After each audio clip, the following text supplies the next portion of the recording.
What's going on, ladies and gentlemen, and welcome back to Action Sunday. It's back to form. I'm excited. I apologize for all the tardiness, and of course, I'm also going to apologize ahead of time for some of the shanky cam. I got Cypher hanging with me, so let's get down to business. If you haven't paid attention to the community post, I'm going to try to end this year on a high note. You know, I just want to get a couple Action Sundays. I do have the planned Doctor Who review I want to do. There was Ghost Cypher's Tale. And then, of course, I have a big blockbuster episode to close out the year. It's my New Year's episode, which is going to be Mission Impossible Dead Reckoning. I'm really excited for that.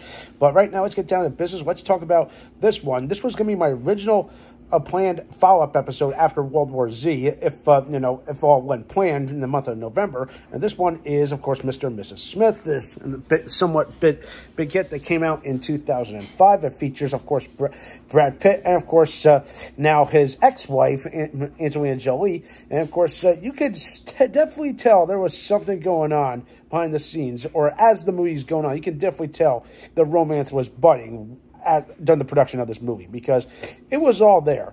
They're like, I don't know if it was played on or was ad-lib, but you could definitely feel it throughout the movie. But that's just my observation. But when it comes to actual presentation and overall movie, it's to me, I feel like it still holds up. And of course, even though the plot is a little far-fetched, when it comes to the world of assassinations and espionage, it's a little low out there, because never would that ever happen in real life. And of course, I've talked about this at length in a video before about things in espionage, the espionage drama. This one is just so out there, I don't think it would be believable. But I think maybe a couple of tweaks, I think it would kind of work in a real setting. But the fact of the matter is, this movie definitely plays off, and it really works. The action is there, but to me, this comes off more like a comedy or a dramedy, if you want to call it that. Because like the movie starts off, it's like, okay, they're in therapy, and of course they're talking about, okay, how they meet and whatnot. To me, it's like, again, it follows the form of, okay, what's happening at present, then we do a flashback, and then it goes all the way up to now. And of course, in the case of Mr. and Mrs. Smith, it shows, okay, how did these two come to be? How did they become professional assassins or spies or whatnot? And like, to me, it's definitely written well enough. It's not too like off the beaten path or like so over the top. It definitely works. But when it comes to some of the most insane stuff that happens throughout the movie, to me, this is where I feel like the cartoonishness just goes over the top, if that makes sense. And so now Huck's joining me. Anyway, So yeah, but from let's see, a fight in their home, and there's an elevator explosion. There's a lot happens, and of course it just gives you so much whiplash, and you're laughing like, what the hell? Then finally you're like, it reaches a fear point, and it's like, okay, are they really gonna try to kill each other? It's like, nope, it's now fight then fuck. Sorry, I had to say that. And sure enough, they do. The spoilers ahead for anybody who's not seen this movie. Even though this movie's almost 20 years old, if you kind of think about it.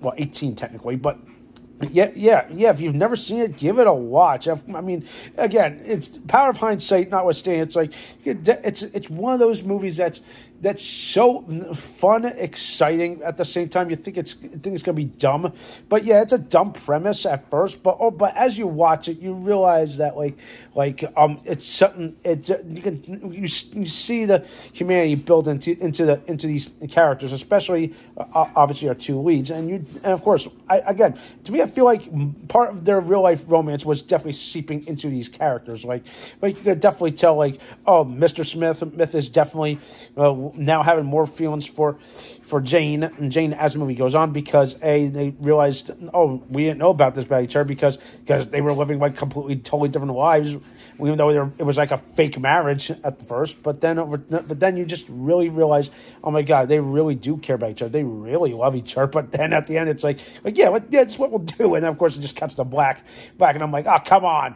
So it kind of leaves the door open for a sequel. Technically, we kind of did get a sequel for Netflix, but of course, maybe that's a tale for another time. I might want to do some little deep dive and maybe see how that is, and maybe compare it to this. Who knows? But I find this movie to be entertaining, even if it's just to kill like some time. Of course, my only complaint about this movie is that it's just about 2 hours long. I was like, to me, that's way too much. I understand, like, character building and world building. I think they really wanted to put as much as they can into these character backstories and like how they entwine as the movie goes on, or how it's different from how totally different they are. Yeah, I know, but man, I felt like the pacing could have changed a little bit. Like, there were parts I felt dragged. Other than that, it's a fine movie. It's a decent spy thriller, killer, dramedy. It's all there, folks. I definitely recommend it if you're a fan of this kind of stuff, or if you just want to see Brad Pitt. If you can tolerate him, because he's one of those guys I really can't stand nowadays. It's like I used to like him then. Now he's just an overrated piece of shit, not in my opinion. Okay, don't take my word. If anybody agrees with me, raise your hand. All right. And with that in mind, I'm going to give Mr. and Mrs. Smith. I'm going to give it a 6.5 out of 10. It's above average movie. Again, cliches notwithstanding and hindsight notwithstanding, it's again a good movie. Like just kill some time. It's your typical spy thriller killer. My only complaint is the time and length. Okay, so definitely I think it could work. Again, maybe something I should explore in the future. Right? That's for this week. Thumbs video. Subscribe to my channel. Stay tuned for some more awesome, exciting content.